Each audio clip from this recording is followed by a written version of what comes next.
Story के start में हमें यहाँ पास एला को दिखाया जाता है। एला कहती है कि तुम सबको क्या लगता है कि तुम लोग मुझे चुप करा सकते हो। एला ऐसी बड़बड़ चालू करते हुए कहती है कि मानती हूँ कि मैं अनाथ हूँ, लेकिन हम सभी में से किसी न किसी पेरेंट्स की किसी वजह से डेथ हो गई है, जिस वजह से हम ऑर्फनेज में हैं। वो ऐसे करके बड़बड़ बोले जा रही होती है। सब लोग तो उसे चुप कराने की कोशिश कर रहे होते हैं कि कैसे भी करके ये चुप हो जाए, लेकिन एला तो चुप होती नहीं है, क्योंकि एला बड़बोली है।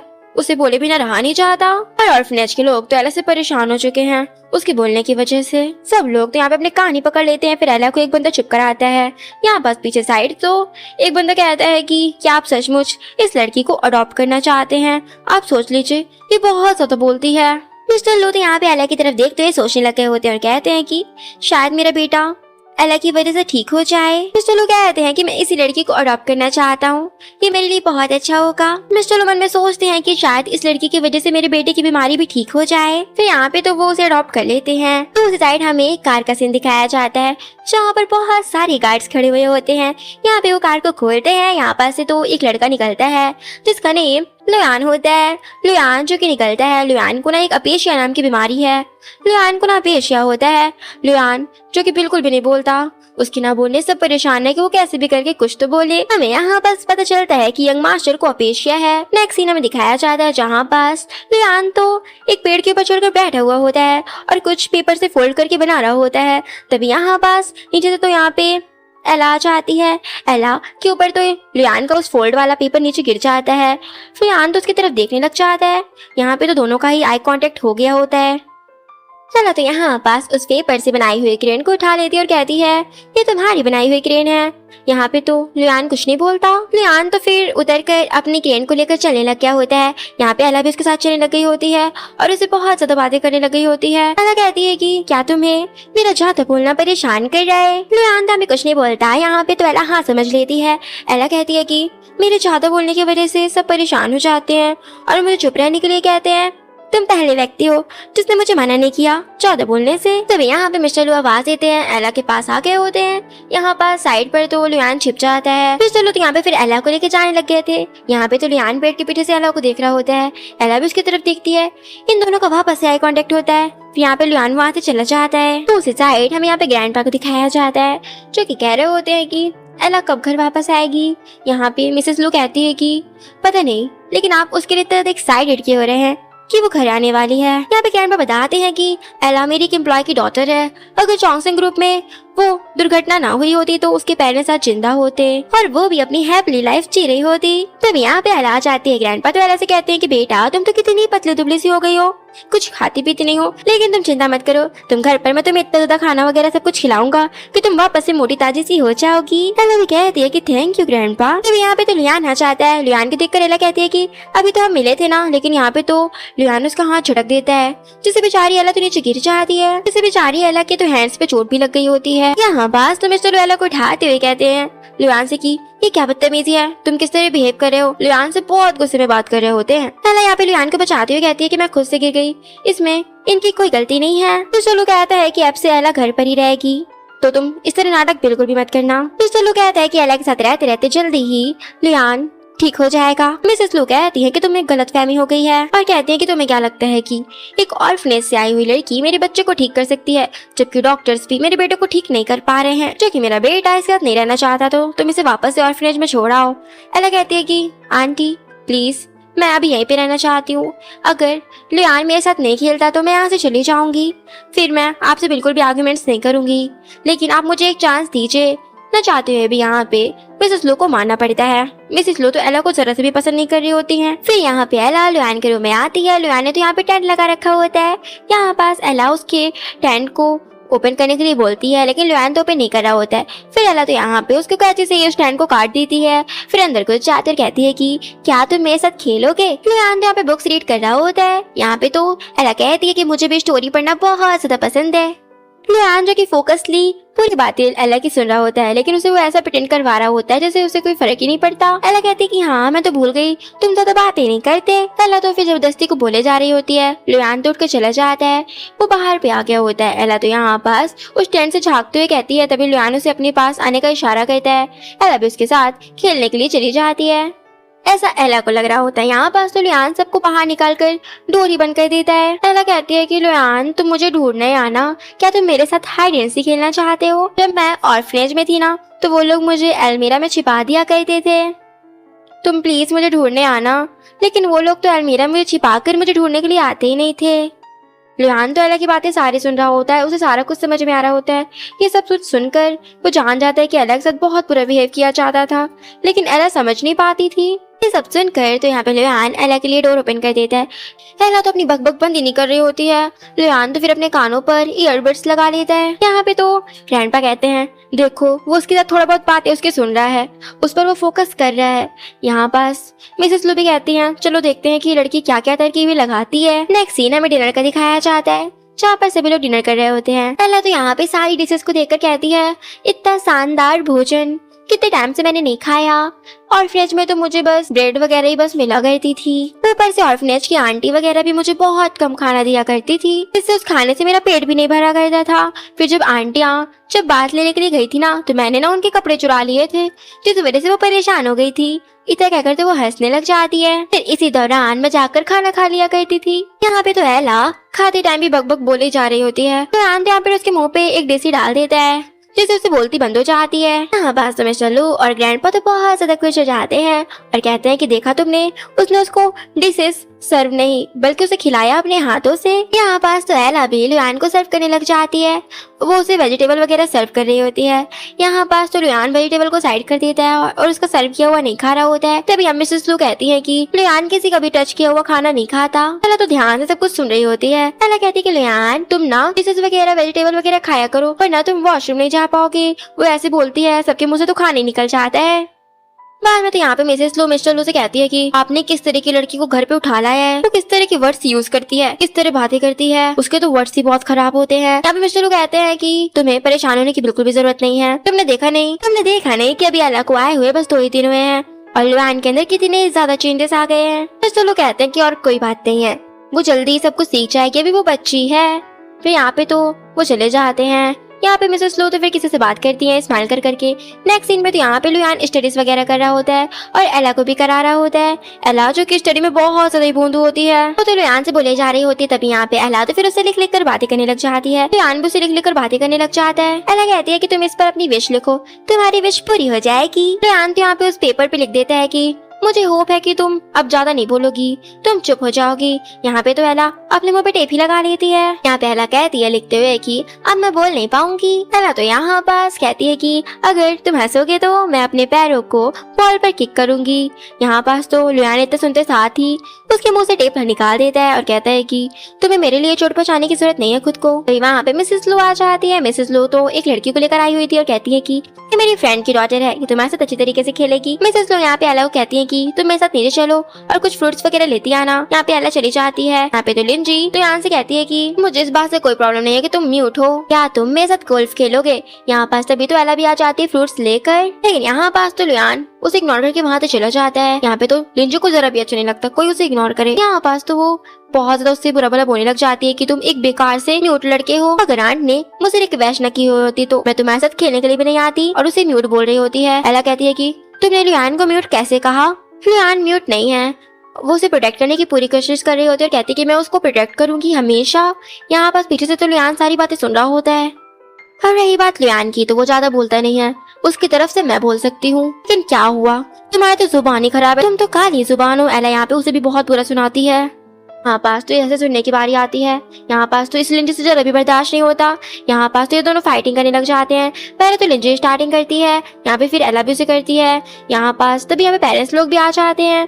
यहाँ पे ग्रैंडपा कहते हैं ये सब क्या हो रहा है। यहाँ पे लिंजी अपनी मॉम के पास आकर कहती है कि मॉम इस लड़की ने मुझे हिट किया, पहले से मैंने इसे कुछ भी नहीं कहा। और यहाँ पास तो एला नाटक कर रही होती है कि उसे बहुत ज्यादा चोट लग गई है। यहाँ पास फिर वो कहती है कि मॉम इस लड़की ने मुझे चोट पहुंचाई है, और यहाँ पे सारा झूठ बोल रही होती है। तब यहाँ पे लियान भी आ जाता है और सबको रिकॉर्डिंग सुना देता है। तब यहाँ पे मॉम कहती है मानती हूँ कि लिंजी की गलती है, लेकिन उसकी इतनी बड़ी गलती भी नहीं कि उसे तुम चोट पहुंचाओ, उसे कोई हिट करे, इतनी बड़ी भी गलती उसकी नहीं है, वो तो अभी बच्ची है। यहाँ पास ऐसा माहौल देखकर एला नाटक करने लग जाती है जैसे उसे बहुत ज्यादा चोट लगी है।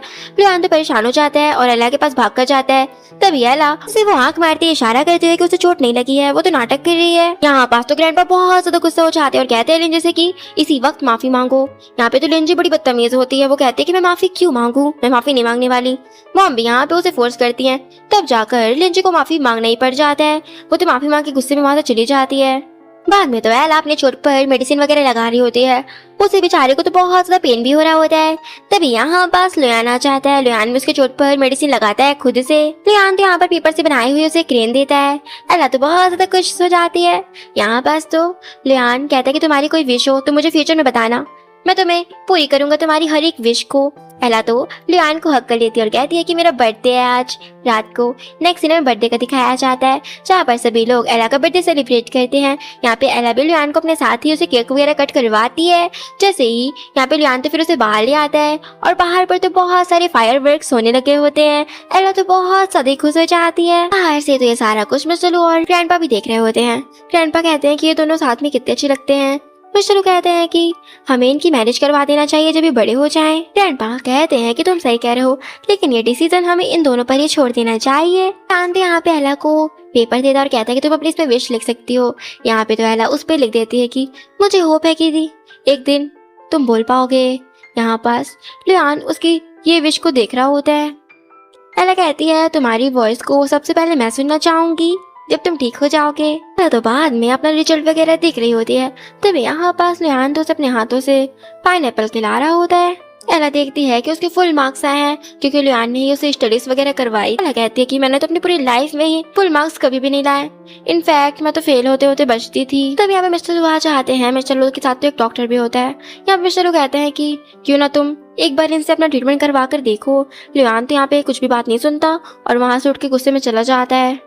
एला कहती है कि अंकल ये डॉक्टर के पास क्यों नहीं जा रहा है। यहाँ पे मिस्टर लू बताते हैं कि आज से 2 साल पहले लियान की मॉम की कार एक्सीडेंट में डेथ हो गई। लियान को बचाते हुए तब से वो इंसिडेंट को भूल ना सका और बोलना ही बंद कर दिया। यहाँ पास तो एला कहती है क्या वो कोई और तरीके से भी ठीक नहीं हो चाहता। यहाँ पे डॉक्टर बताते हैं कि तुम उसे जितना ज्यादा बोलने की कोशिश करो और जितना तो शॉकिंगली मोमेंट्स देखने को मिलेंगे वो बोलना स्टार्ट कर देगा। एला कहती है कि अंकल मेरे पास कई सारे आइडियाज है, लियान मान जाएगा तो प्लीज बस आप लोग मेरा साथ देना। अंकल भी अभी मान जाते हैं। बाद में लियान जैसे ही रूम में एंटर करता है यहाँ पास तो अंकल और फादर और एला मिलकर डांस करने लग जाते हैं लियान को मनाने के लिए ताकि वो ट्रीटमेंट करवाने के लिए मान जाए। और यहाँ पे ये लोग तो बहुत ही जबरदस्त डांस कर रहे होते हैं। लियान तो ये सब देखकर वहाँ से चुपचाप चला ही जाता है। यहाँ पे इन बेचारों का प्लान तो फ्लॉप ही हो जाता है। बाद में तो एला आधी रात को लियान जब सो रहा होता है तभी डोर नॉक की आवाज आती है। एला तो यहाँ पास डोर के ऊपर ही लटक रही होती है। यहाँ पास लियान उसे खुद से उतारता है और कहता है कि घर के अंदर झूला झूलना मना है। इतना कहकर वो डोर को लॉक ही कर लेता है। बेचारी का दोबारा प्लान फ्लॉप हो जाता है। बाद में लियान तो वॉशरूम जा रहा होता है। यहाँ पे तो एला ने सामने पर ही एक बोर्ड रख दिया होता है और कहती है कि जब तुम ये बोलकर जाओगे तभी तुम अंदर जा सकते हो, वरना नहीं जा सकते। लियान यहाँ पे वॉच के थ्रू बात करते हुए कहता है कि मुझे नहीं पता, तुम मुझे सिखाओ इसे कैसे पढूं। यहाँ पे तो एला पढ़ने लग जाती है लेकिन बेचारी खुद ही अटक जाती है और रिपीट कर रही होती है, लेकिन लियान तो वापस से चला जाता है। यहाँ पे तो बेचारे का खुद ही प्लान फ्लॉप हो जाता है। बाद में तो एला लियान से बहुत ज्यादा रिक्वेस्ट कर रही होती है कि एटलीस्ट तुम 2 शब्द तो बोल दो, प्लीज तुम कोशिश तो करो। तभी एला की तरफ एक बॉल आती है जिससे उसे लगने वाली होती है। तभी लियान तो उस बॉल को पकड़ लेता है। एला तो देखती रह जाती है। तभी एक बंदा आता है जिसका नाम जोंग होता है। तभी वहाँ पे मिसेस लो आ जाती है। मिसेस लो कहती है कि बेटा तुम कब आए जोंग। जोंग कहता है कि आंटी मैं यहाँ पे इन्वाइट करने के लिए आया था और मेरा ना एक कॉन्सर्ट है जिस पर मैं आप सभी को इनवाइट करने के लिए आया हूँ। एला तो बहुत ज्यादा खुश हो जाती है और कहती है कि कॉन्सर्ट मैंने तो कभी नहीं देखा, मैं भी बहुत एक्साइटेड हूँ, मैं भी जाना चाहती हूँ। तभी मिसेस लो कहती है तुम अभी वहाँ पे जाने के लिए कैपेबल नहीं हो तो तुम नहीं जा सकती। तुम्हारे जैसी व्यक्ति जो कि अभी ऑर्फनेज से आई है, तुम वहाँ पे जाकर सिर्फ हमें एम्बैरेस फील करवाओगी, तुम वहाँ पे नहीं जा सकती। यहाँ पे जॉन कहता है कि आंटी ऐसा कुछ भी नहीं होगा। और रही बात एला, मैं तुम्हें स्पेशली इनवाइट करता हूँ, तुम जरूर आना। यहाँ पास ये लोग बहुत हंसते हंसते बातें कर रहे होते हैं।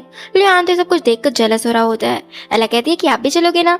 यहाँ पे तो लियान मना करके वहाँ से चला जाता है। जॉन एला से कहता है कि अगर लियान नहीं जा रहा है तो उसे मत जाने दो, लेकिन तुम जरूर आना। ये सब तो लियान भी सुन लेता है। लियान तो उसकी तरफ बॉल खींचकर फेंक के वहाँ से चला जाता है। बाद में जोंग तो अपनी कार के साथ एला का वेट कर रहा होता है। एला भी वहाँ पे आ जाती है। ऊपर से ये सब कुछ तो मिस्टर लू और ग्रैंडपा दिख रहे होते हैं। यहाँ पास तो लियान जानबूझकर इग्नोर करते हुए बैठा हुआ होता है। तब यहाँ पे फादर और ग्रैंडपा तो लुआन के पास आते और कहते हैं कि ये दोनों एक साथ कितने अच्छे लगते हैं ना, काफी ज्यादा सुंदर भी हैं। और जंग तो बहुत जल्दी एला के साथ घुल मिल भी गया। ये लोग तो एक दूसरे के लिए बिल्कुल परफेक्ट हैं। ये सब कुछ वो जानबूझकर लुआन के सामने बोल रहे होते हैं। लुआन को तो बहुत ज्यादा जेलस फील हो रहा होता है। यहाँ पे तो लुआन गुस्से में वहां से उठ के चला जाता है। तो उसी तरफ यहाँ पे तो एला कहती है लुआन तो नहीं आया। तभी मिसेस लो कहती है लुआन ऐसी पार्टियों में बिल्कुल भी नहीं चाहता, उसे इस तरह की पार्टियों में शामिल होना पसंद नहीं। तभी वहाँ पास तो लुआन भी आ जाता है, जो कि बिल्कुल रेडी होकर आया हुआ था। यहाँ पास तो एला बहुत खुश हो जाती है और कहती है कि क्या आप भी चल रहे हैं। लुआन तो बहुत ज्यादा जेलसी में था और यहाँ पास तो वो डोर के पास खड़े होकर एला को बैठने का इशारा कहता है। एला तो बैठ जाती है। यहाँ पे तो फिर जोंग भी बैठने वाला होता है। यहाँ पे तो लुआन उसे रोक देता है और कहता है कि तुम दूसरी कार में बैठ के आ जाना, और एला के साथ बैठकर वहां से चला जाता है। जोंग तो खड़े हुए कहता है ये तो मेरी कार थी ना, ये लोग तो मुझे छोड़ के चले गए, बड़े अजीब लोग हैं। फिर यहाँ पास ये लोग पार्टी में आ गए होते हैं। यहाँ पास तो एला लुआन का हाथ पकड़ लेती है। लुआन को भी अच्छा लग रहा होता है। बाद में हमें एला का दिखाया जाता है, जहाँ पास वो डिशेस वगैरह ले रही होती है। तभी वहाँ पे मिंजी आ जाती है। मिंजी जो कि एला से बहुत बुरा बिहेव कर रही होती है। मिंजी कहती है कि तुम एक ऑर्फनेज से आई हो और तुम यहाँ पे इतनी बड़ी पार्टी में शामिल कैसे हो सकती हो, तुम इसके लिए कैपेबल नहीं हो। वो उससे इस तरह से नीचे दिखाने की कोशिश कर रही होती है। मिंजी कहती है कि तुम इस तरह के फ्रूट कभी खाई नहीं होगी, तुम सिर्फ और सिर्फ लो क्लास के फ्रूट्स खाई होगी, तुम यहाँ पे रहना डिजर्व ही नहीं करती। एला कहती है कि विलेज में तो फार्मर ही फ्रूट्स को उगाते हैं, तो तुम तो उन्हीं से फ्रूट्स लेती होगी ना, असलियत में तो तुम फार्मर के ऊपर ही निर्भर हो। तो तुम कहना क्या चाह रही हो कि तुम बहुत महान हो। यहाँ पे तो उसकी बहुत खतरनाक वाली बेइज्जती हो जाती है। यहाँ पे मिंजी तो उसे बहुत ज्यादा बुरा भला करने लग जाती है और कहती है कि तुम तो बहुत ज्यादा घमंडी हो, इतना ज्यादा एटीट्यूड अच्छा नहीं है तुम्हारे साथ। वो तुम्हारा म्यूट जो एक लड़का रहता है, तुम उसके दम पे इतना उछल रही हो ना। यहाँ पास तो ये युआन के बारे में बुरा भला बोल रही होती है। अब आ जाती है एला को गुस्सा। एला तो यहाँ पास उसका हाथ पकड़ के खींचने लग जाती है, जिसमें यहाँ पे मिंजी नीचे गिर जाती है। लेकिन यहाँ पे एला कहती है कि युआन के बारे में दोबारा कुछ भी बुरा भला मत बोलना, मुझे बिल्कुल भी पसंद नहीं। और रही बात युआन की, वो म्यूट है तो क्या हुआ, लेकिन वो सबसे अच्छा है। उसने मुझे स्टडीज वगैरह भी करना सिखाया, सब कुछ सिखाया उसने मुझे। वो एक अच्छा लड़का है। तुम उसके बारे में दोबारा कुछ ऐसा बोल मत देना, वरना मैं तुम्हें छोड़ूंगी नहीं। पीछे पे तो युआन भी खड़ा होता है और वो भी सब कुछ सुन लेता है। यहाँ पास तो एला जल्दी से जाकर उसके कानों पर हाथ रख लेती है, लेकिन युआन तो उसे हग ही कर लेता है। एला तो उसे भी टाइटली हग कर लेती है। पीछे से तो मिंजी को बहुत ज्यादा गुस्सा आ रहा होता है। मिंजी तो उसकी तरफ गिलास फेंकती है, लेकिन यहाँ पे युआन तो एला को अपनी तरफ खींच लेता है, जिससे उन दोनों का हग ही हो जाता है। यहाँ पे ग्लास तो नीचे पे गिर जाती है, मिंजी के लगने से बच जाता है। तभी वहाँ पे चंग आ जाता है अपने गार्ड्स को लेकर और मिंजी को पकड़वा देता है। चंग कहता है कि तुम्हारी हिम्मत कैसे हुई उसके साथ ऐसा करने की। मिंजी तो यहाँ पे चिल्लाती रह जाती है। जंग तो उसे गार्ड से बाहर ही फिकवा देता है। यहाँ पे एला तो बहुत खुश हो जाती है और जंग से कहती है आप तो बहुत अच्छे हैं, एक शब्द भी नहीं कहा, बिना वर्ड्स के ही उसको मदद चखा दिया। और यहाँ पास तो एला ने जंग का हाथ पकड़ लिया होता है। युआन तो उसे घूर घूर कर देख रहा होता है। यहाँ पे युआन तो उसके हाथ को घूर रहा होता है कि उसने उसका हाथ कैसे पकड़ा है। और एला कहती है कि आपने तो कुछ शब्द कहकर ही उसको मदद चखा दिया। युआन जो कि ये सब कुछ सुन रहा होता है और एला को जंग के क्लोज देखकर उसे जरा भी अच्छा नहीं लग रहा होता है। फिर बाद में वो लोग घर आ जाते हैं। अभी युआन को रियलाइज होता है कि उसको बोलना जरूरी है। इस वजह से वो युआन कहता है कि मुझे इलाज करवाना है। वो लिख कर बता रहा होता है अपने पेरेंट्स को। यहाँ पे तो अंकल बहुत ज्यादा खुश हो जाते हैं और ग्रैंडपा भी। बाद में तो एला ब्लैंकेट के अंदर घुसी हुई होती है। युआन तो यहाँ पे उसका ब्लैंकेट हटा देता है। एला कहती है कि क्या आप नर्वस हैं, कल तुम्हारी कीमोथेरेपी है। यहाँ पे तो युआन सर ना में हिलाता है।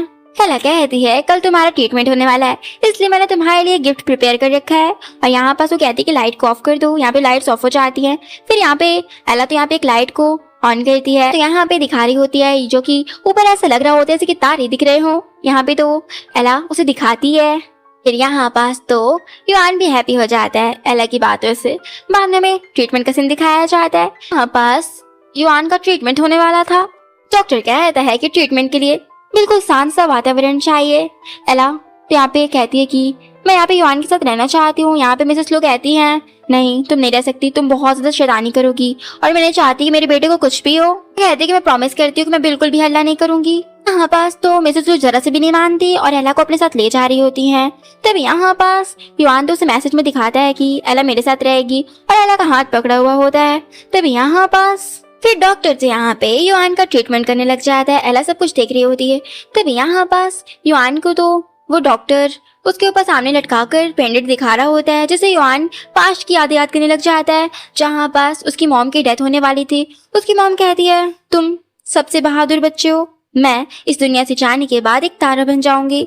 तुम मुझे वहीं से हमेशा देखना और तुम कभी रोना मत। तब युआन बहुत ज्यादा रो रो कर चिल्लाना चाहता था, लेकिन उसकी आवाज ही म्यूट हो गई। सामने पर युआन तो सब कुछ याद कर कर उसकी पूरी बॉडी हिलने लग जाती है, उसको झटके टाइप लगने लग जाते हैं। यहाँ पास तो डॉक्टर युआन को लेकर भागने लग जाता है। यहाँ पास तो एला भी उसके पीछे जा रही होती है, तो मिसेस लो से रोक देती है और कहती है सब कुछ तुम्हारी वजह से हुआ है ना, और एला को धक्का दे देती है, जबकि एला बेचारी, एला ने कुछ भी किया भी नहीं था। यहाँ पास सभी लोग मिसेस लो को छोड़ के चले जाते हैं। एला जो कि कहती है मैं ऐसी हालत में युआन को अकेला नहीं छोड़ सकती, वो भी रोड की तरफ भागते हुए चली जाती है। दूसरी तरफ यहाँ पास युआन को होश आने लग गया होता है। युआन को तो होश आते साथ ही वो एला के बारे में पूछता है कि एला कहाँ पास है। मिसेस लो कहती है कि वो घर पर ही होगी और तुम्हारा वेट कर रही होगी, उसकी वजह से ये सब कुछ हुआ है। तभी वहाँ पास बटलर आ जाता है। बटलर कहता है कि मिस एला तो घर से भाग गई थी यंग मास्टर को ढूंढने के लिए, उन्होंने तो कोट वगैरह भी नहीं पहना। तो मिस्टर लू कहते हैं कि बाहर तो कितनी ज्यादा बर्फ गिर रही है, वे तो बस अभी एक बच्ची ही है। यहाँ पे तो मिस्टर लू मिसेस लू के ऊपर गुस्सा करने लग जाते हैं और कहते हैं कि तुम उस बच्ची के साथ ऐसा कैसे कर सकती हो। मिसेस लू कहती है कि मैंने बिल्कुल भी नहीं सोचा था कि वो घर से भाग जाएगी। यान तो ये सब कुछ सुनते साथ ही एला को ढूंढने के लिए वहाँ से भाग जाता है। वो बाद में एला को ढूंढने के लिए भाग रहा होता है। एला जो कि रास्ते पर रोते हुए आ रही होती है और कहती है कि लगता है कि मैंने युआन को खो दिया, अब मैं कभी भी घर वापस नहीं जा पाऊंगी, मैं यहाँ पे भटक गई हूँ। तभी सामने पर युआन आ जाता है और उसे अपनी जैकेट वगैरह पहनाता है और कहता है तुम ठीक हो। युआन कहता है कि दोबारा कभी ऐसे घर से मत भागना। यहाँ पे वो एला को समझाता है और उसे हक कर लेता है। यहाँ पे तो एला कहती है, फिर एला चलने की कोशिश करती है। यहाँ पास तो एला चल भी नहीं पाती, गिर जाती है, कहती है लगता है कि मेरे पैर सुन पड़ गए हैं। तभी यहाँ पास युआन तो उसे अपने बैग पे कैरी करके ले जाता है। फिर यहाँ पास वो लोग घर पर आ गए होते हैं। यहाँ पास तो मिस्टर लू मिसेस लू से इनकी बहुत फाइटिंग हो रही होती है। यहाँ पे इन दोनों की फाइट इतनी आगे तक बढ़ जाती है कि ये दोनों तो डिवोर्स की एक बात करने लग जाते हैं। यहाँ पे मिसेस लू कहती है तुम इस अनाथ बच्चे की वजह से मुझे डिवोर्स देना चाहते हो। यहाँ पास तो एला कहती है प्लीज आप दोनों मेरी वजह से बहस मत करिए, ना ही लड़िए। अंकल कहते हैं कि तुम्हें भी रेस्ट करना चाहिए बेटा, वरना तुम्हारी तबीयत खराब हो जाएगी, तुम अंदर जाओ। एला कहती है कि आंटी लू को बस गुस्सा इस वजह से आया था क्योंकि उन्हें युआन की चिंता थी, वो उसकी फिक्र करती हैं, बस इस वजह से उन्हें गुस्सा आ गया। प्लीज आप लोग इस तरह लड़ाई मत करिए और डिवोर्स की बात तो बिल्कुल मत करिए, मैं जानती हूँ कि अलग होना कैसा होता है। मिसेस लू कहती है कि तुम इस तरह की मीठी मीठी बातें मेरे से मत ही करो तो अच्छा है। यहाँ पे एला कहती है मुझे पता है कि एक फैमिली से अलग होने में कैसा लगता है और ऑर्फनेज में अनाथ होकर कैसा लगता है रहने में। मेरी सबसे बड़ी इच्छा यही है कि मेरी ये फैमिली पूरी सब कोई साथ में रहे।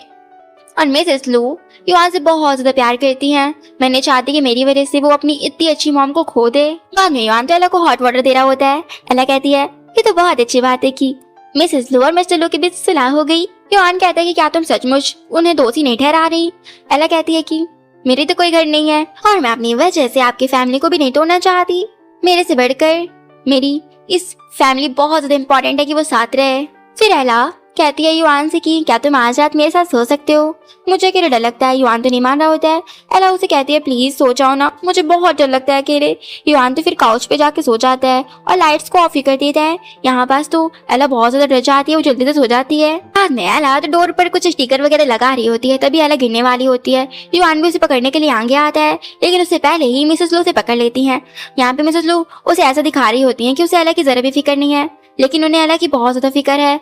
मिसेस लू कहती है कि तुम कुछ और मत सोचना, बस ऐसे ही, मुझे डर था कि तुम गिर जाओगे तो तुम्हें चोट लग जाएगी। तभी वहाँ पास एक बंदा आता है और कहता है कि मिस एला की ग्रैंड माँ आई हुई है। वहाँ पास ग्रैंड माँ तो दावा कर रही होती है कि वो एला की ग्रैंड माँ है। यहाँ पास तो कोई भी फैमिली मेंबर एला को नहीं भेजना चाहता था। फिर यहाँ पास ये लोग पैटर्निटी टेस्ट भी करवाते हैं, जिससे साफ पता चल जाता है कि एला की ग्रैंड माँ सचमुच यही है। यहाँ पास तो एला की ग्रैंड माँ कहती है कि चलो बेटा मैं तुम्हें अपने साथ ही ले जाऊंगी। यहाँ पास तो कोई भी उसे यहाँ से नहीं भेजना चाहता था क्योंकि वो सभी लोग उसे अपनी फैमिली ही मानने लग गए थे और मिसेस लू के मन में भी एला के लिए प्यार था। मैं कहती है कि मैं अपने विलेज में खेती करती हूँ, मेरे पैरों में भी दर्द होता है, मेरा कोई सहारा नहीं है। यहाँ पे तो एला को ग्रैंडमा के लिए बुरा लग रहा होता है, इस वजह से वो कहती है कि मैं अपनी ग्रैंडमा के साथ ही जाना चाहती हूँ। यहाँ पे युआन तो उसका हाथ पकड़ता और कहते हैं कि तुम ऐसा मत करो। वो उसे इशारों में मना करने के लिए कह रहा होता है, लेकिन एला नहीं मानती। मिसेस लू भी कहती है कि बेटा प्लीज तुम मत जाओ। मिस्टर लू कहते हैं कि फ्यूचर में तुम युआन को एक बार भी नहीं देख पाओगी, क्या फिर भी तुम जाना चाहती हो। एला हाँ कहती है, लेकिन यहाँ पे युआन को बुरा लगता है, वो उसका हाथ छोड़ के वहाँ से भाग जाता है। यहाँ पे एला भी उसके पीछे जाती है। यहाँ पे तो युआन ने डोर को लॉक कर लिया होता है। एला कहती है कि मैं अपनी ग्रैंडमा के पास अकेली मैं बची हूँ, उनका कोई सहारा नहीं है, मैं उन्हें अकेला नहीं छोड़ सकती। तुम समझने की कोशिश करो युआन। तो उसे पेपर में लिख कर देता है कि अगर तुम जाना चाहते हो तो चले जाओ, मुझे तुम्हारी जरा भी परवाह नहीं है। यहाँ पास बाद में तो एला जा रही होती है अपने ग्रैंड माँ के साथ। यहाँ पास तो सभी फैमिली मेंबर्स उसे सी ऑफ करते हैं और यहाँ पे तो सभी की आंखों में आंसू भी होते हैं, यहाँ तक कि मिसेस लो की आंखों में भी होते हैं। जैसे ही कार निकलती है वैसे युआन साइकिल लेकर कार का पीछा करने लग जाता है। तब यहाँ पास वो कार के पास पहुंच जाता है। एला कहती है मुझे पता था कि तुम मुझे लास्ट पर गुड बाय करने जरूर आओगे। यहाँ पे युआन कहता है कि एला तो यहाँ पास उसे एक हेयर पिन दे देती है। पास तो फिर एला एक कार चली जाती है। युआन उसके पीछे कार की तरफ दौड़ता है लेकिन वो नीचे गिर जाता है और वो जोर चिल्लाते हुए कहता है कि मैं तुम्हें बहुत मिस करूंगा, मैं तुम्हें नहीं जाने दूंगा। वो ऐसे चिल्लाने लग गया था, तुमने कहा था कि तुम मेरे साथ जीवन भर रहोगी। और इस वक्त वो फर्स्ट टाइम अपने माउस से बोल रहा होता है। एक सीना में 13 साल बाद का दिखाया जाता है जहाँ पास मिस्टर युआन तो बहुत बड़े हो चुके होते हैं। युआन कहता है अपने गार्ड से कि एला के बारे में कोई खबर मिली है, इसका मतलब युआन अब बोल सकता है। यहाँ पे गार्ड बताता है कि हमने सुना है कि वो अपना स्कूल वगैरह था वो जो चेंज कर लिया था, उसके बाद उनकी कोई भी खबर नहीं मिली। युआन कहता है कि उसे जैसे हो सके वैसे ढूंढो, लेकिन उसे ढूंढ लेना। वहाँ से कार जाती है, वहाँ पे हमें एक लड़की को दिखाया जाता है। ये कोई और नहीं बल्कि हमारी एला ही होती है। तभी उसे कॉल आती है। एला उस कॉल को पिक करती हुई कहती है अच्छा इतनी बड़ी न्यूज है, मैं जल्दी वहाँ पे आती हूँ। जैसे वो बहुत ज्यादा जल्दबाजी में और वहाँ से चली जाती है। यहाँ पास एला जैसे पहुँचती है वहाँ पास तो एक बंदा आ जाता है और उसे प्रपोज करने लग गया होता है। और ये कोई और नहीं बल्कि जंग होता है, वही जंग जो उसे बचपन में कॉन्सर्ट के लिए बुलाया था। जंग कहता है कि 13वीं बार है जो मैं तुम्हें प्रपोज कर रहा हूँ, अब मुझे प्लीज हाँ कर दो, मुझसे मैरिज कर लो, मैं तुम्हें बचपन से लेकर अभी तक प्रपोज कर रहा हूँ। एला तो बिल्कुल शॉकिंग सा फेस बनाते हुए कहती है तुम फिर से शुरू हो गए। यहाँ पे एला कहती है हो गई तुम्हारी एक्टिंग, बहुत एक्टिंग करते हो तुम, अब बताओ काम क्या है। तब यहाँ पे जंग कहते हैं कि आज एक बहुत बड़ी पार्टी होने वाली है जिसमें मेरे ग्रैंडपा ने साफ कहा है कि मैं अपनी एंगेजमेंट जिससे वो उसे लेकर आऊँ। यहाँ पे जंग कहते हैं कि अगर मैं कोई भी लड़की को लेकर अपने साथ नहीं गया फियांस बनाकर तो मेरी मॉम तो मुझे वापस से मैरिज के लिए फोर्स करने लग जाएंगी और मेरे बेटे तो हाथ धोकर ही पड़ जाएंगे और मैं ऐसा बिल्कुल भी नहीं चाहता।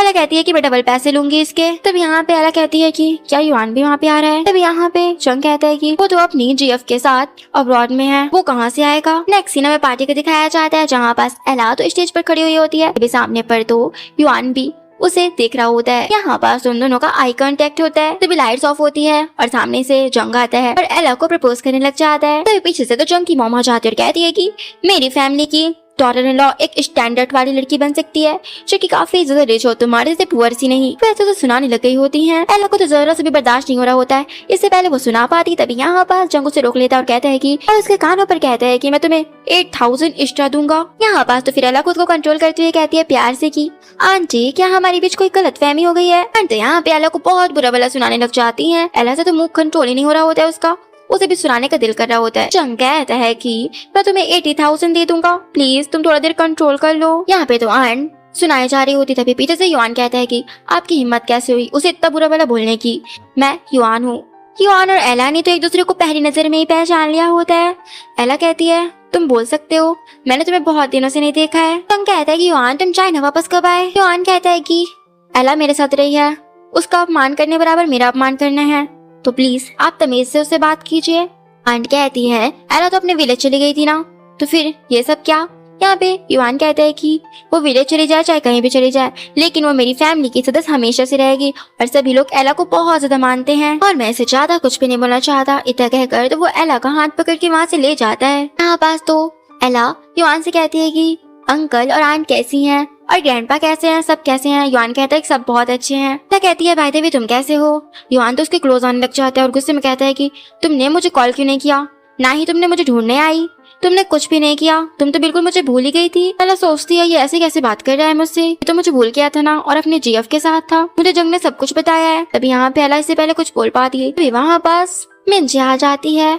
मिंजी कहती है तुम तो वही हो ना 13 साल पहले जो युआन को छोड़कर आ गई थी, तुम्हारी हिम्मत कैसे हुई यहाँ पे युआन को अपना फेस दिखाने की। एला कहती है जब मिस्टर युआन उस लड़की के साथ खड़े हो सकते हैं जिसने उसे बचपन में शर्मिंदा किया था, तो फिर मुझे शर्म क्यों ही आनी चाहिए। युआन कहता है कि तुम ये सब छोड़ो, तुम मेरे क्वेश्चन का आंसर दो। यहाँ पे तभी जंग आ जाता है और कहता है कि मेरी मॉम ने जो भी कहा है वो तुम्हारे लिए नहीं था, तुम प्लीज कुछ मत करना। तभी एला कहती है कि मैं और जंग मैरिज करने वाले हैं, वो जानबूझ कर ऐसा बोल रही होती है। युआन कहता है कि बेवकूफ मत बनो, तुम उसे कैसे पसंद कर सकती हो। एला कहती है कि क्या मुझे अच्छी तरह जानते हैं, मुझे उससे प्यार हो गया है, मैं जंग को बहुत ज्यादा पसंद करती हूँ और मैं उसे इतना ज्यादा प्यार करती हूँ कि मैं उसे बिल्कुल भी नहीं छोड़ सकती। युआन तो गुस्से में सब कुछ देख रहा होता है। यहाँ पे तो जंग बहुत ज्यादा खुश हो जाता है और कहता है कि तुमने मेरे प्रपोजल को एक्सेप्ट कर लिया है। यहाँ पे एला कहती है जरूर, और कहती है कि आप मेरी एंगेजमेंट पार्टी में जरूर आना। इतना कहकर वो जंग के साथ चली जाती है। युआन तो बहुत गुस्से में आ गया होता है और यहाँ पास तो वो मिंजे से अपना हाथ पे छुड़ा लेता है। बाद में एला तो कार में बैठी हुई होती है। तभी वो एक पास का सीन याद करती है जहाँ पास जब वो छोटी थी तभी वहाँ पे जंग आ गया था। जंग को देखकर एला कहती है कि तुम यहाँ पास क्या युआन नहीं आया मुझसे मिलने के लिए? तभी यहाँ पे जंग बताता है कि वो अब्रॉड चला गया है अपने ट्रीटमेंट के लिए। एला बताती है कि मेरी ग्रैंडमा ना मुझे ना मेरे अंकल से मिलने देती है और ना ही मेरी आंट से और ना ही ग्रैंडपा से। वो मुझे किसी से भी नहीं मिलने देती और युआन से तो वो मुझे मिलने ही नहीं देंगी। यहाँ पास तो जंग एला को सारा कुछ झूठ बता देता है और कहता है कि युआन तो उस मिंजे के साथ अब्रॉड चला गया है और उसके साथ खेलता कूदता रहता है। यहाँ पास एला कहती है गुस्से में कि वो उस लड़की के साथ कैसे रह सकता है, उसे तो बहुत ज्यादा जेलसी भी हो रही होती है और गुस्सा भी आ रहा होता है और कहती है कि वो लड़की तो उसे बहुत बदतमीजी से बात की थी, फिर वो उस लड़के के साथ कैसे रह सकता है। तभी हमें एक और पास का सीन दिखाया जाता है जहाँ पास जंग और एला रेस्टोरेंट में बैठे हुए थे और वो काफी बड़े भी हो चुके हुए थे और वो दोनों बचपन से साथ में ही है। यहाँ पास एला और जंग साथ में बैठे हुए होते हैं। यहाँ पे जंग कहता है कि युआन और मिंजी की एंगेजमेंट हो गई है और यहाँ पास उसने बहुत सारी कॉल करने की भी कोशिश की थी ना तुमने उसे पिक क्यों नहीं किया? एला कुछ जवाब नहीं देती। एला को तो बहुत ज्यादा गुस्सा था, इस वजह से उसने उसकी कॉल तक नहीं पिक की थी, ना ही कोई चिट्ठी का जवाब दिया था। नजर में तो एला की आंखों में आंसू भी आ जाते हैं। एला कहती है मैं होप करती हूँ कि मेरी दोबारा तुमसे कभी मुलाकात ना हो। यहाँ पे बाद में तो जंग युआन से कहता है कि तुम मुझे अपना ब्रदर क्यों नहीं मानते, तुम चीन से चले गए फिर भी तुमने मुझे ज्यादा कुछ नहीं बताया। यहाँ पास युआन सीधे पूछता है कि तुम्हारे और एला के बीच क्या चल रहा है। यहाँ पे जंग कहता है कि एला ने मेरे प्रपोजल को एक्सेप्ट कर लिया है, तो ठीक है ना, तुम मेरे ब्रदर बन जाओ, मैं तुम्हें अपना साला बना लूंगा। और वैसे भी किसी रैंडम लड़की से मैरिज करने से अच्छा तो मैं एला से ही मैरिज कर लूं। मैं उसे बचपन से जानता हूँ कि वो कैसी लड़की है। आजकल तो प्यार से पहले मैरिज करना तो ज्यादा बेटर है। युआन गुस्से में कहता है कि तुझे पता था ना कि मैं एला को पसंद करता हूँ। जंग कहता है कि क्या सचमुच तुम एला को पसंद करते हो? वो ऐसे प्रेजेंट कर रहा होता जैसे उसे कुछ भी नहीं पता और कहता है कि तुम तो हमेशा ही उस मिंजे के साथ घूमते रहते थे, मैं इसलिए सोचा कि तुम एला को बहुत पहले ही भूल चुके हो। यहाँ पे युआन गुस्से में कहता है कि तुम ज्यादा बनो मत, हाँ मुझे तुम्हारे बारे में सब कुछ पता है। मैं तुमसे जब पूछता था कि एला कहाँ पास है, मैं एला को इतने सालों से ढूंढ रहा था कि वो कहाँ पास है, उसकी तलाश कर रहा था, लेकिन तुमने मुझे बताना जरूरी भी नहीं समझा। मैंने तुमसे पूछा भी था कि तुम्हें एला के बारे में पता है, तुमने साफ मना कर दिया था। यहाँ पे जंग कहता है कि एला मुझसे बहुत ज्यादा प्यार करती है। युआन कहता है कि तुम्हारी गलतफहमी है, वो तुमसे जरा भी प्यार ना करती होगी। जंग कहता है तुम्हें ऐसे कैसे पता, ऐसा कुछ भी नहीं है। जंग कहता है क्या तुम सचमुच उसे प्यार करते हो? मैं इतने सालों से उसके साथ था, 13 सालों से उसका साथ अभी तक मैंने नहीं छोड़ा। वो मुझे ही पसंद करती है, वो मुझसे प्यार करती है और मैं इन 13 सालों में एला से बहुत ज्यादा प्यार करता हूँ। युआन कहता है कि क्या तुम सचमुच उसे प्यार करते हो? तुमने मुझे बेवकूफ समझ रखा है। तुम्हारी माँ उसे इस तरह इंसल्ट कर रही थी, उसे अपमानित कर रही थी, लेकिन तुम्हारी मुंह से तो कुछ भी नहीं निकला, बल्कि तुम उसे ही कंट्रोल करने की कोशिश कर रहे थे। युआन कहता है कि तुम एक कायर व्यक्ति हो जो कि एला का साथ भी नहीं दे सकता, सिर्फ और सिर्फ अपनी मॉम के डर की वजह से। तुम्हें इस बात का ज्यादा डर है कि एला के बजाय तुम्हारी मॉम तुमसे नाराज हो जाएगी। तभी वहाँ पे मिस्टर युआन का गार्ड आ जाता है और कहता है कि बॉस आपकी कार आ गई है। तभी यहाँ पे युआन कहता है कि याद रखना मैं तुम्हारे माथे एला को बिल्कुल भी नहीं छोड़ने वाला। तभी युआन कार से जा रहा होता है। तभी यहाँ पे उसे एला दिखती है जो कि बंस वगैरह खरीद रही होती है। तभी यहाँ पास तो कार रोकने के लिए कहता है और एला को वो देख लिया होता है। यहाँ पे तो उसका ड्राइवर बताता है कि बॉस आपको ना एला को पटाने के लिए उनके सामने अपने आप को सॉफ्ट कॉर्नर उन्हें दिखाना चाहिए, उनसे अच्छा बिहेव करना चाहिए। आप उनसे 13 सालों से नहीं मिले हैं तो आपको उनके दिल में एक इमेज आपको बनानी पड़ेगी। उसे जो सामान चाहिए आपको उसके लिए खरीदना चाहिए। यहाँ पे तो वो ऐसा कुछ सोच कर तो फिर वो जल्दी से ही मान जाता है और फिर जैसे ही एला यहाँ पे बंस वगैरह खरीद रही होती है तभी यहाँ पे युआन पहुंच जाता है। यहाँ पे युआन तो अपना कार्ड ही देने लग जाता है। यहाँ पे तो शॉपकीपर कहता है कि यहाँ पे कार्ड नहीं चलता, आपको मनी देना पड़ेगा। यहाँ पे तो बेचारे युआन का तो प्लान फेल ही हो जाता है। फिर वो अपने फ्रेंड का सेकंड प्लान अपनाता है जो कि उसके फ्रेंड ने कहा था कि तुम्हें उसे बिल्कुल बेचारा सा बनना होगा, तभी वो तुम्हारे लिए कुछ फील करेगी, तुम्हारे लिए करेगी होप। फिर बाद में युआन तो उसे घर के डोर के बाहर ही खड़ा रहता है। यहाँ पे एला आती है और डर जाती है और कहती है कि तुम यहाँ पे क्यों खड़े हो। युआन कहता है कि मेरी कंपनी बैंकरप्ट हो गई है, प्लीज तुम मुझे अपने पास थोड़ा दिन के लिए पनाह दे दो और मैं तुम्हारा सुगर डैडी बन जाऊंगा। हेलो तो यहाँ पे उसे गूगल सर्च करके दिखा देते कि तुम्हारी कंपनी बिल्कुल सही सलामत है और तुम्हारी कंपनी के एक भी शेयर नहीं गिरे हैं और कहती है प्लीज तुम मेरा टाइम इस तरह वेस्ट मत करो और मेरे सामने इस तरह नाटक करना बंद कर दो, मेरे पास तुम्हारे साथ टाइम बर्बाद करने के लिए बिल्कुल भी समय नहीं है। यहाँ पे तो एला कहती है चलो मैं चलती हूँ, तुम्हें भी अपने घर जाना चाहिए। इतना कहकर वो अंदर चली जाती है। बेचारा युआन तो उसे बिल्कुल इनोसेंट से फेस बनाकर देखते रह जाता है और बेचारे का प्लान तो फिर से फ्लॉप हो गया था। बाद में तो एला जंग की मॉम के लिए रिंग देखने के लिए आई हुई होती है और जंग भी साथ में होता है। यहाँ पर युआन को लगता है कि वो उससे मैरिज के लिए रिंग लेने के लिए आई है। युआन कहता है कि तुम उससे मैरिज नहीं कर सकती। यहाँ पे एला कहती है जंग का हाथ पकड़ते हुए कि मैं जंग से मैरिज करने वाली हूँ, तो तुम्हें बीच में नहीं बोलना चाहिए। तभी यहाँ पे जंग के गले में प्रॉब्लम होने लग जाती है। वो अपने गले पर हाथ रख लेता है। एला तो उसके लिए बहुत ज्यादा वरीड हो जाती है और कहती है कि तुम्हारे गले में पेन हो रहा है क्या तुम्हें वापस ही वही अफेशिया वाली प्रॉब्लम हो रही है? उसकी फिक्र कर रही होती है। यहाँ पे युआन कहता है कि तुम ये मैरिज नहीं कर सकती। फिर एला युआन से दूर हो जाती है और कहती है कि मैं उसे मैरिज करूँ या ना करूँ, तुम्हें इससे तुम्हारा कोई भी लेना देना नहीं है। बाद में युआन का असिस्टेंट तो रोते हुए कहता है कि मिस, एला तो बहुत ज्यादा ही हार्डलेस है, वो तो कोई भी तरीके से नहीं पट रही है आपसे। क्या ही बुरे दिन आ गए आपके। मैं तो 9 10 बारी सारी तरकीबें लगा चुका हूँ, लेकिन फिर भी कुछ भी काम नहीं कर रहा। युआन जो कि शांति से बैठकर याद कर रहा होता है कि जब उसके गले में प्रॉब्लम हुई थी तो एला उसके लिए कितनी ज्यादा ही वरीड हो गई थी। युआन कहते हैं कि मेरे पास आइडिया है। यहाँ पास तो सीन शिफ्ट होता है। एक सीन में तो एला को यहाँ पास इंटर्नशिप के लिए युआन की कंपनी में भेजा जाता है। यहाँ पास तो युआन का इंटरव्यू हो रहा होता है। एला साइड पे खड़ी हुई होती है असिस्टेंट के साथ। यहाँ पास तो तभी युआन ना गले में उसकी प्रॉब्लम होने लग जाती है। मीडिया में बोल ही नहीं पा रहा होता है। एला जल्दी से चाहती है कि बहुत हो गए, आपने बहुत पूछताछ कर ली, अभी से ज्यादा नहीं, और यहाँ पास मीडिया वालों को भगा देती है। यहाँ पे एला कहती है युआन क्या तुम्हें पेशिया की फिर से प्रॉब्लम हो रही है? यहाँ पे असिस्टेंट बताते हैं कि बॉस अभी पूरी तरीके से ठीक नहीं है, अगर उन्हें इस तरह शॉक्स लगते गए ना तो वो वापस से उसी तरह हो जाएंगे जैसे वो बचपन में थे, वो बिल्कुल भी बोल नहीं पाएंगे। एला यहाँ पे युआन के लिए वरीड होते हुए कहती है कि चलो फिर डॉक्टर के पास। असिस्टेंट कहता है कि नहीं, बॉस को डॉक्टर की बिल्कुल भी जरूरत नहीं है, बल्कि उनकी बीमारी अपने से ठीक होगी, बस उन्हें खुश रखना होगा। असिस्टेंट तो जानबूझकर कहता है कि बॉस की देखभाल करने के लिए भी कोई घर पे नहीं है। एक्चुअली सभी लोग उनके फैमिली मेंबर अब्रॉड चले गए हैं कोई ट्रिप पर, जिस वजह से बेचारे अकेले हैं। उनकी देखभाल भी कैसे कौन करेगा, मुझे कुछ समझ नहीं आ रहा है। एला तो यहाँ बस इमोशनल ब्लैकमेल हो जाती है और कहती है कि ठीक है, मैं युआन की देखभाल करूंगी, उसकी केयर करूंगी। यहाँ पे एला इमोशनल होते हुए कहती है जब तक तुम बोल नहीं लेते मैं यहाँ से कहनी चाहूंगी।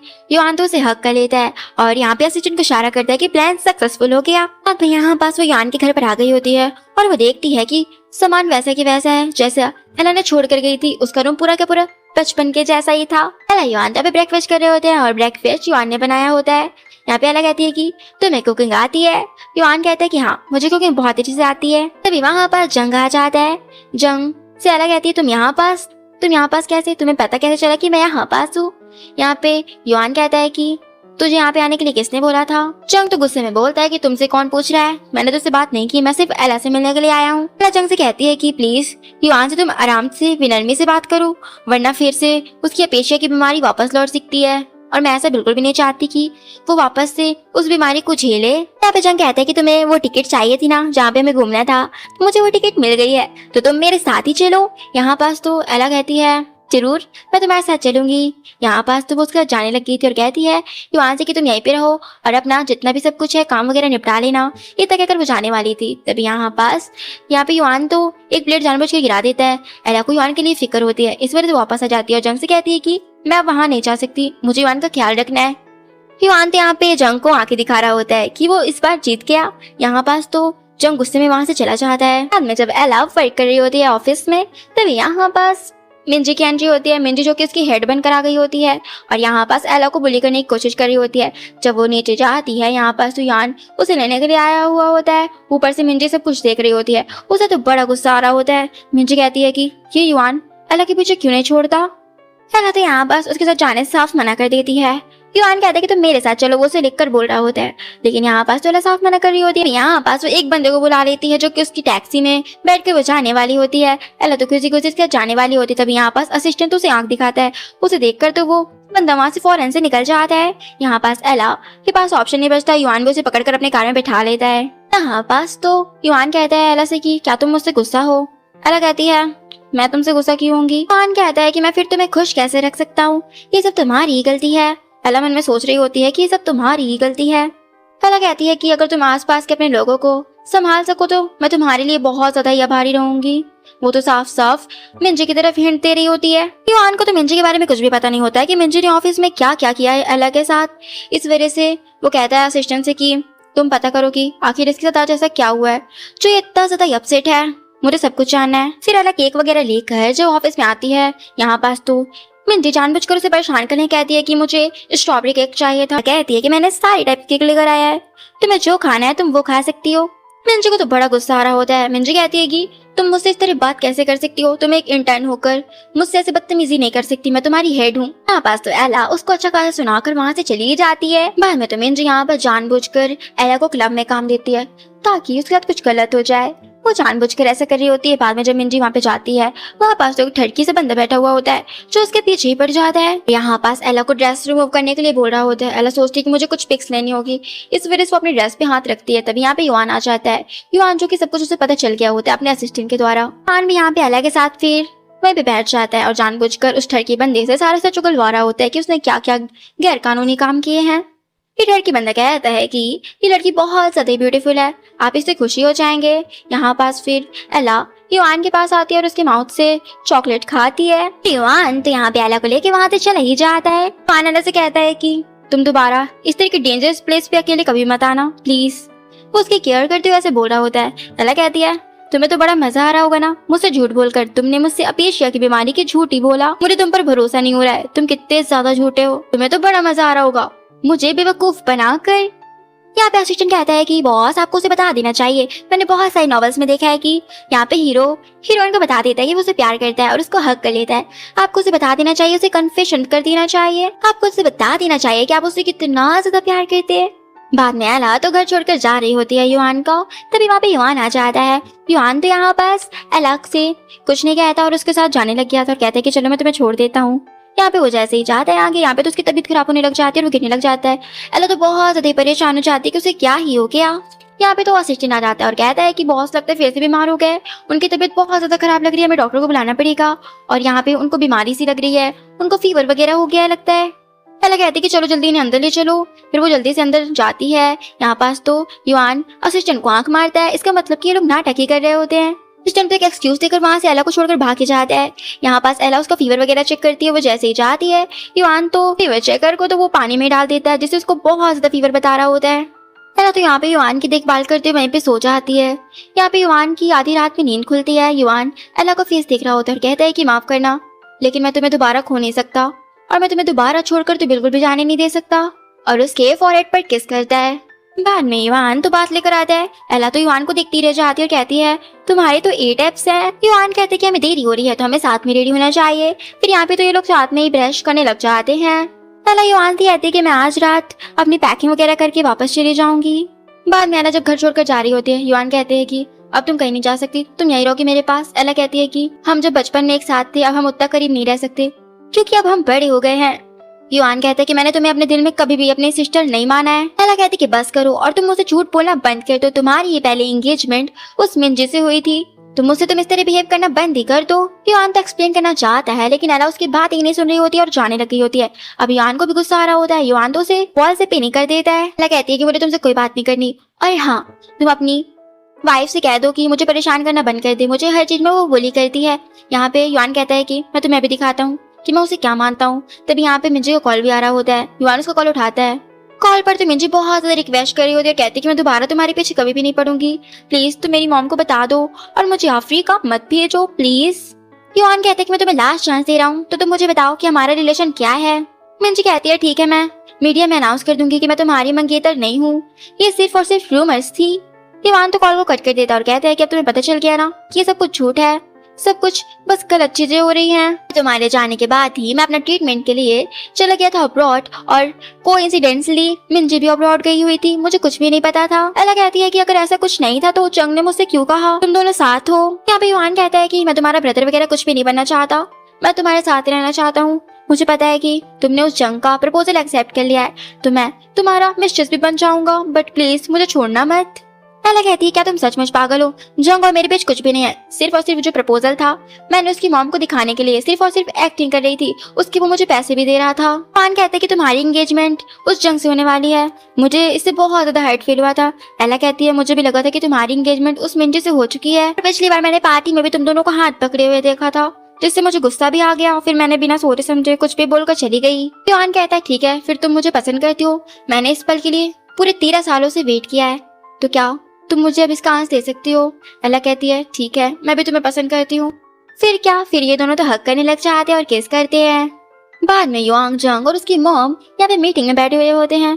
तभी यहाँ पर जंग के पास वीडियो आई होती है जहाँ पास एला का एक्सीडेंट हो गया होता है। जंग तो जाना चाहता था लेकिन उसकी मॉम उसे मना कर देती है, जिस वजह से वो नहीं चाहता। युआन भी सब कुछ देखता है, उसे भी पता चल जाता है कि एला का एक्सीडेंट हो गया है।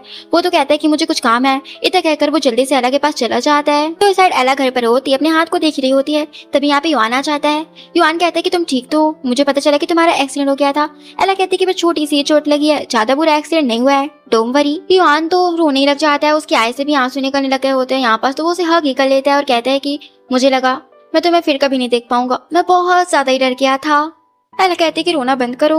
यहाँ पास तो वो उसके चिक्स पे किस करती है। अब युआन भी कौन सा रहने वाला था, यहाँ पे वो भी उसके लिप पे किस करने लग जाता है। अब युआन जब वीडियो कॉलिंग पर अपने पेरेंट्स से बात ही कर रहा होता है, यहाँ पास उसके अंकल कहते हैं कि तुम कैसे हो। यहाँ पे युआन कहता है कि मैं ठीक हूँ, लेकिन यहाँ पे एला को नहीं पता होता है कि वीडियो कॉलिंग पर युआन बात कर रहा है। एला तो यहाँ पे आ जाती है।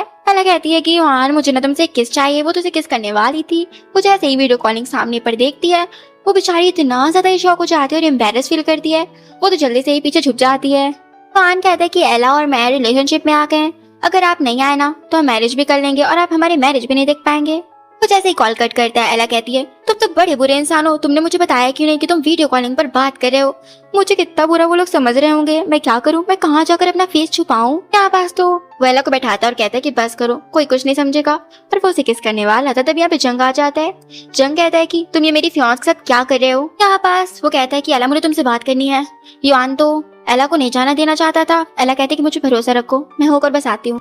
फिर यहाँ पास ये लोग बात करने लग जाते हैं। युआन तो पीछे से बातें सारी सुन रहा होता है। युआन कहता है कि मैं तुम्हारे साथ 13 सालों से हूँ, क्या तुम्हें नहीं पता कि मैं तुम्हें कितना ज्यादा पसंद करता हूँ। एला जंग से कहती है कि तुम मजाक करना बंद करो, मैंने हमेशा से ही तुम्हें सबसे अच्छा अपना दोस्त माना है, उसके ऊपर मैंने तुम्हें कुछ भी नहीं माना है। यहाँ पे जंग कहता है कि मैं सीरियस हूँ, मुझे बचपन से ही तुम पसंद हो। यहाँ पे एला कहती है कि तुम समझ नहीं रहे हो मैं तुमसे क्या बोल रही हूँ। यहाँ पे तो जंग कहता है मैं तुम्हें साबित कर सकता हूँ। उसके क्लोज आने लग गया था।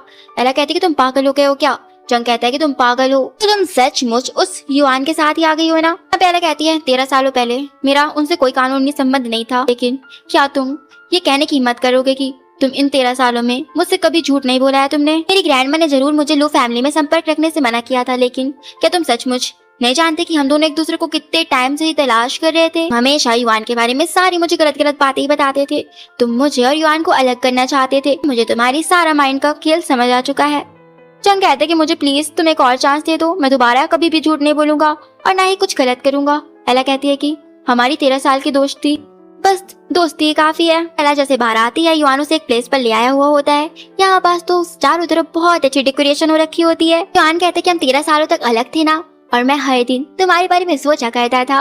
और यहाँ पास वो उसे प्रपोज कर देता है मैरिज के लिए। एला भी यहाँ पे हाँ करती है। एला तो यहाँ पे उसे फॉरहेड पर किस करती है। फिर यहाँ पे युआन भी उसे किस करने लग जाता है। इससे पहले वो उसे किस कर पाता, उससे पहले यहाँ पास तो युआन की सारी फैमिली आ जाती है और अपनी आंखें क्लोज ही करने लगे होते हैं। यहाँ पास तो एला को देखकर सभी लोग बहुत ज्यादा खुश हो जाते हैं। और यहाँ पे मिसेस लो कहती है कि मैं तुम्हें देखकर बहुत खुश हूँ, अच्छा हुआ कि तुम वापस आ गई। युआन झट से बोलता है कि अब ये मेरी छोटी सिस्टर नहीं है बल्कि मेरी वाइफ बनेगी। फिर यहाँ पे फादर कहते हैं कि अब तुम लोग जो करने वाले थे वो कंप्लीट करो, और मैंने काफी अच्छी तरीके से फोटोग्राफी भी सीख ली है। तो यहाँ पास एला और युआन तो किसी करने लग जाते हैं और यहाँ पे उनकी फैमिली उनकी बहुत प्यारी सी पिक ले रही होती है और उनको साथ देखकर यहाँ पास पूरी फैमिली बहुत ज्यादा खुश होती है।